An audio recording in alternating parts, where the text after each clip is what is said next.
Yep. Hey, what should we do? Well, the Kings have been getting busy, winning 9 of their last 10. Everyone points to coaching changes or Keon Ellis. Has anyone thought that it's because of Kayte? That's a great point. And what she switched up 10 games ago. Yeah, we'll find out what it was. Go to the voice of the Sacramento Kings herself, Kayte Christensen. Good morning. Good morning, you guys. Do you take any credit at all? I take absolutely zero credit. We were giving you credit. Yeah. We're giving you all the credit. I mean, you know, you changed stuff up too 10 games ago, and it's been working. Sorry, I was trying to wait. I was waiting for the what did I change up, or if maybe you did change something up and we just didn't know about it. We're trying to give you credit where credit isn't due, Kayte. Thank you, but no, thank you. You know, it's a polite pass, I guess, right there. You are a non-biased, objective journalist, they say, but gee golly, isn't the you got to at some point, I wouldn't say get tired. I know how much you love your job, but it's got to get old making excuses for this team. And I don't mean that in a bad way. It's just you're sitting there at the end of blowouts and you're like, well, you know, the bright side is, or you got to give the other team credit, which I hate, but I know you have to say. The job just has to be a lot more fun when you're kicking ass rather than the ass kickery on the other end. well, I mean, yeah, that's an easy thing to admit. It is more fun when they're winning. But you know, Dave, I know you just absolutely love this.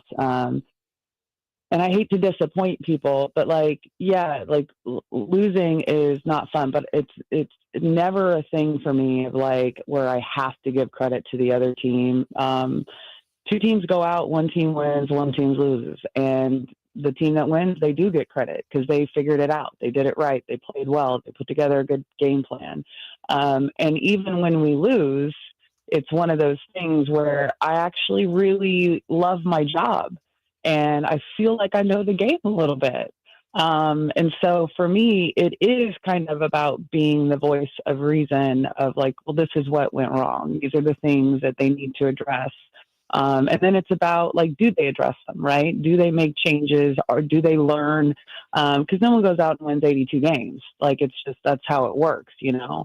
And so there's a reason and there's a learning process. And I like being in a position and having the ability, for lack of a better term, of kind of being a voice of reason. I'm just speaking truth, you know?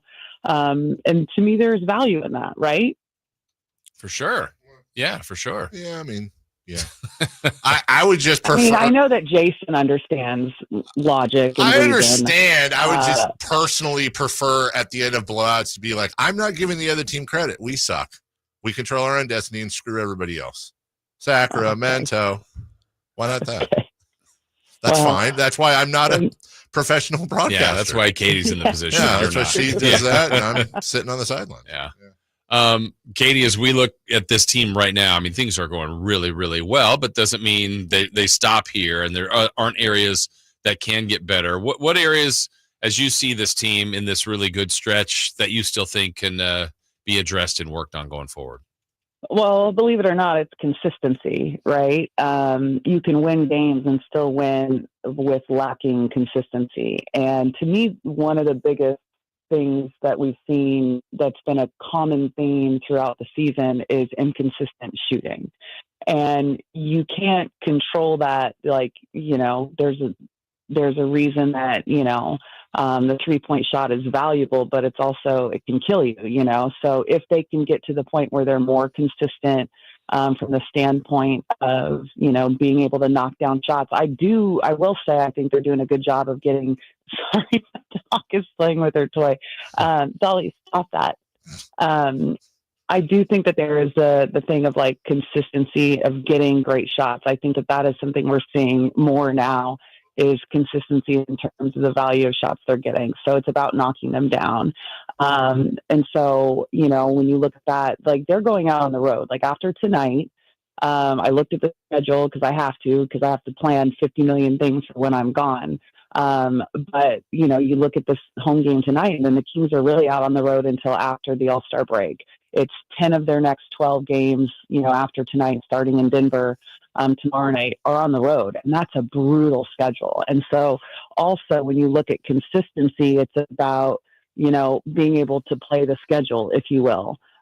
Because everyone has tough stretches, and this is about to be a really tough stretch for the Kings coming up. So can they find the consistency of doing the things that allow them to win on the road? And to me, one of the great things during this stretch has been that they have been able to create on a really consistent basis good offense from their defense. And guys like Keon Ellis and, De'Aaron in that fourth quarter against Houston, didn't score the ball super well, but he had 3 steals. Things like that really, really matter and make a difference. Golden State's missing quite a few players tonight. Kyle Anderson and Draymond Green and Podziemski and Jonathan Kuminga's been out for a while. And the Kings are favored by 7.5 tonight, which has got to be the biggest point differential for the Kings in quite a while against this iteration of the Warriors. But as the Kings are winning, and they've won 9 of 10, and they're on a great run, how do you parse as an athlete, Kayte, the psychology of we need to play every game like we're 10 down and go up against every team like we're the underdog, and also the confidence of we belong here and we should win this game, and let's be professionals and go out and do the thing we're supposed to do, which is what we saw, I think, against the Wizards over the weekend. How do you balance between those two psyches? Yeah, interesting in the fact that it's that you bring up the Wizards, because that's immediately what I thought. That is a team that you look at it, we look at their situation, and you're like, you need to win this game. Like you're supposed to win this game. We all know that that's not how sports work, right? Any given night, one team can, kick the crap out of the other one. It's just, you have to, that's why you have to play the game. And to me, it's about messaging, right? And I think that is one of Doug Christie's, really, apparent strengths is messaging to the players. And it really does help having someone that has played the game at this level, that is delivering that. And I think that, it's every team has the same messaging. It's not rocket science, right? It doesn't matter if the coach played or not. Like here's the reality is it's the same. You look at a team like the Wizards, and no matter who's in that head chair, it's the same message. Like, listen, you have to go out and you have to play consistently. You have to make sure that you're attacking this the same way that you attacked the Boston game, so on and so forth. But messaging and delivery, and sometimes the messenger, really is the difference in those things. And I think that that's something that has been really, really well received by this team right now. And it goes back to, I know we talked about this, I think it was last time, DeMar DeRozan putting together that little mixtape, if you will, of Doug Christie's, defensive career and how he played. And him, when I asked him, saying, when coaches are asking you to do something, it really helps to see why they're asking, because Doug himself as a player, he played that way. He demanded that of himself, and he's demanding it of us. And here is why. And so, I think that that's something that, you look at, and that is something that's having a major impact on this team right now. Kayte, I think it's 2 weeks from tomorrow is the deadline. And I know you're there to analyze the game in front of you, but as you've analyzed this team, is there a player or a need that you think would best suit the Kings when they hit the deadline? And specifically, who should we trade? So crazy. I think every team in this league has needs. Every team. And they go into it trying to do the best to evaluate it. And I think the tricky part that always gets lost during the trade deadline is people can look and say, hey, we need more shooting, or we need a power forward, or we need, whatever it is, XYZ. These are our needs, right? And they have players that we want this player. This is someone that could really help our team. But we forget so often that we're not privy to the conversations going on behind the scenes. And the team is very aware of their needs, right? And the front office in terms of what they feel like they need that can make them better, weaknesses they want to address, that kind of thing. And but if the asking price is too high, is it detrimental to your path going forward? Are you trying to, fix something now that's going to hurt you later? So it's short term versus long term. I think Kyle Kuzma is a really great example of this and what's going on in Washington. Like, it's been very, obvious for a while that he's someone that Washington's wanting to move. He has value.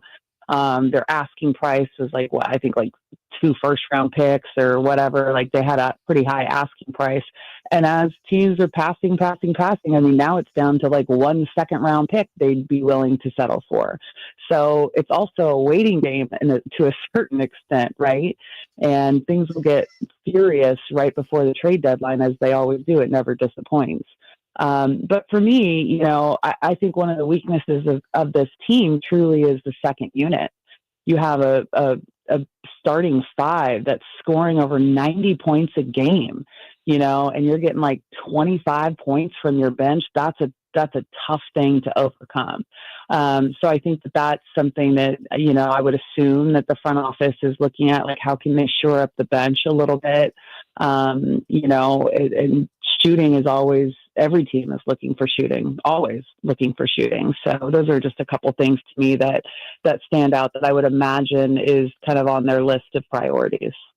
Sure seemed like Jonas Valanciunas was trying out for the Kings, though. 23 points in 23 minutes off the bench.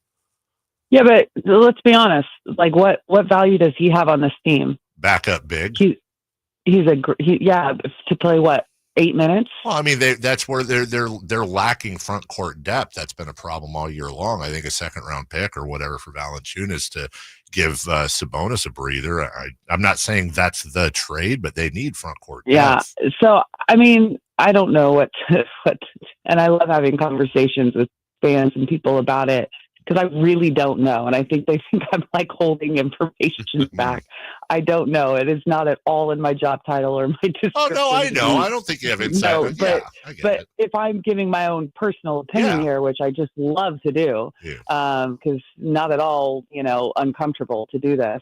I don't think I love Valanciunas as a player, and he and Domas, they're fellow national team players and, teammates and all of that. And I just to me, there's no value for him on this team because he's that good of a player that having him to play 10 minutes, you're not really getting the value. But if you've got a great knockdown 3-point shooter that can come in and play 20 minutes off the bench, doesn't that hold more value for this team? It's not an either or. One of the strengths of this lineup as well is Trey Lyles' position or ability, and also Keegan does it as well. When this team goes small, a lot of times that is a great value to them in that second unit, and that's putting Trey or Keegan sometimes even at that 5 spot while Domas is getting his 10 minutes of rest that he gets a game, right? But I think I would rather see I always think that there's tremendous value in defensive players in this league.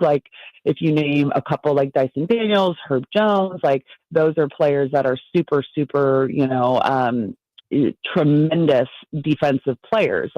So that to me is always a value, right? And they're always going to be on the court. They're always going to get time. A knockdown 3-point shooter that can come in and really make a difference from a scoring perspective. That to me holds more value than a Valanciunas, for example. And I only mean it to say I love Valanciunas' game. I think he has tremendous value. That's why that bench unit is one of the top scoring bench units in the league, because they start a bunch of rookies and then they bring the vets in and they absolutely destroy people. I mean, there's no question that he has a ton of value. I'm just trying to figure out the value he has on the Kings.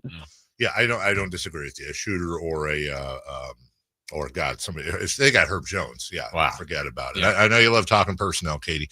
We will. And by the way, can I stand in front of Katie for a second, just because I know I'm going to hear it on the text line. it's why we generally don't talk about specific trades because it is tough because she's got to ride on a plane with these guys. Yeah. Like, you got to, that's not part of her job. And I get it. And I appreciate it. And I disagree with you on the front court depth too, but that's why I'm big fat loaf sitting here talking and you're traveling with the team. So I get it. And we appreciate it. Pack well, you'll be gone a long time. And we'll try to hold down the fort when you get back. Good luck tonight on the call. All right. Thank you, fellas. Thank you. Thank you. Yeah, it's not an either or. I mean, right. Yeah, for sure. Like there's options. That's why I tried to ask like more need for the team. Yeah, she talked about depth. Yeah. And God, she said Herb Jones. Yeah, of course. Oof, kidding me? I'd kiss Monty on the mouth if we got Herb Jones. Well, depending on who we gave up. The starting five. Speaking of, as we go to break here, the Pelicans Bucks game tonight has been postponed due to snow in New Orleans. Wow. You got to wonder if Milwaukee's like, really? Yeah. Really? This is causing, This is what's going on? We'll take a break when we come back. Hey, let's look at the Pacific Division real quick with a Pacific Division matchup tonight. Who's got it better than who? Nobody. Let's look at the teams and see who's in the best spot now and in the future. We'll do that next. The only place